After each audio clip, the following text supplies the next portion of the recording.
Next up, at UFC 280, we have Beneil Dariush taking on Mateusz Gamrot. Beneil Dariush, 21-4 overall, 5-0 in his last 5. He is riding a 7-fight win streak. Mateusz Gamrot, 21-1 overall, 4-1 in his last 5. He's coming off a main event win over Arman Tsarukyan. Gamrot is one of my most confident bets, one of my most confident picks. I think he absolutely smokes Beneil Dariush. I think Gamrot is phenomenal. He's pretty good everywhere, but clearly a phenomenal grappler. He looked good in that Arman Tsarukyan fight. Granted, Arman had his moments.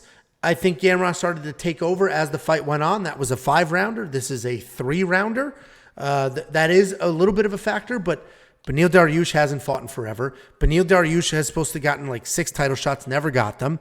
I feel bad for the guy. He went from like should have gotten a bunch of title shots to gonna lose this fight, start over. But Beneil Dariush, he's got some power in his hands. He can grapple, but he's not going to out-grapple Gamrot. He's not going to stop those takedowns. He's just going to get pummeled into oblivion. 2-unit bet on Gamrot. That's about as clear and concise as I can be. I keep screaming this, but I think it's important for people to understand that the next level of lightweights are they have arrived, and this is the real light. If you want the real lightweight rankings, and this is going to ruffle some feathers, but this is what it is.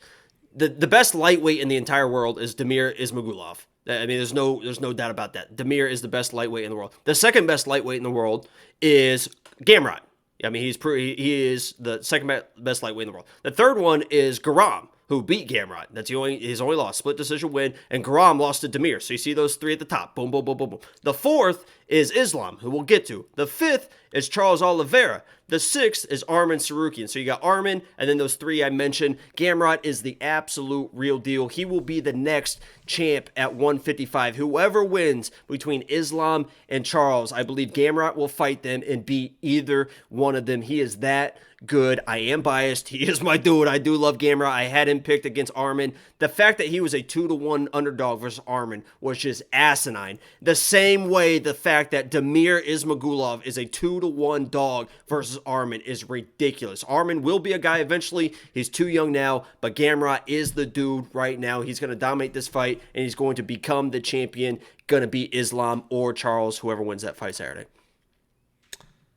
I'm not going to get into your rankings. I do agree that of those guys, like the Gamrots, the Damir, the Tsarukyan, they're not getting the credit. They're not getting the credit that they should.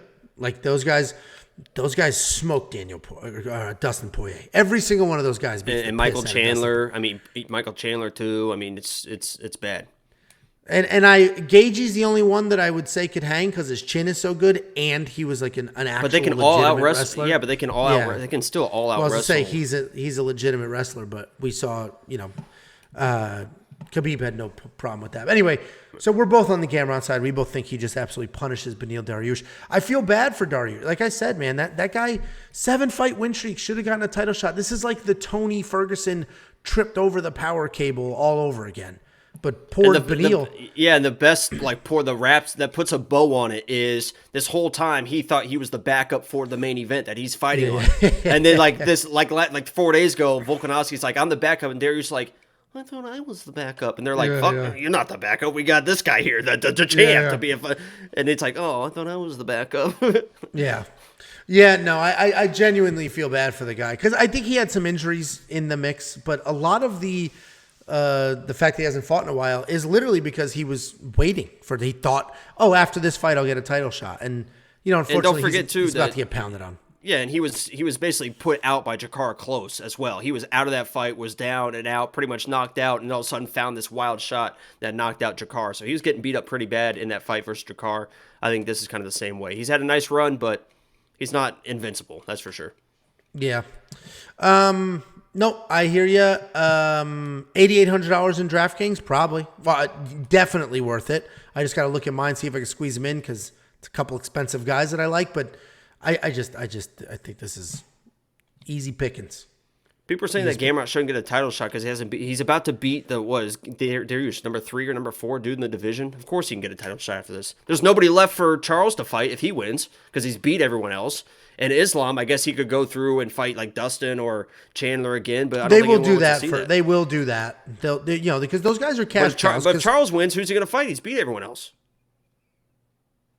They'll run it back with somebody. They also all dropped him. They literally also all dropped him. So just show that highlight, and then Well, I think they put Gamrot on the same card to show him off. So if Charles wins, they can make that fight, Charles and Gamrot. That's what I believe. Oh yeah, and Lucky Tim said Dana White literally said Volkanovski fights the winner no matter what. I forgot about that. Yeah. They just said after that yesterday. And Volkanovski feels a little too small for those dudes. Yeah, and there's some Connor in the mix as well. Agreed. That bum will show up. Oh, hey, whoa, no, he's gonna fight for. No, he's not at 155 anymore. He's at 170. Oh yeah, 70. Because Jorge, or not Jorge, but Leon was like, if Connor wants to fight, we can fight. And if you're Leon, you take that 10 out of 10 times. You get paid. You beat the shit out of him. Yeah. Anyway, I think we agree on pretty much everything here. The Monkey Knife Fight strike line 70 to 72. I'm not going to play it. There's so many questions here. Beneil hasn't fought in forever. He does have power in his hands. Gamrot could take him down, put him away.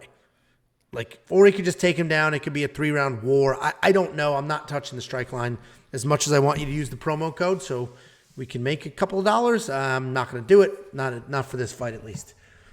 But if you want to spend a couple bucks, did you know for only 33 cents a day, Jacob, you could become a premium member at WeWantPicks.com? 33 cents a day.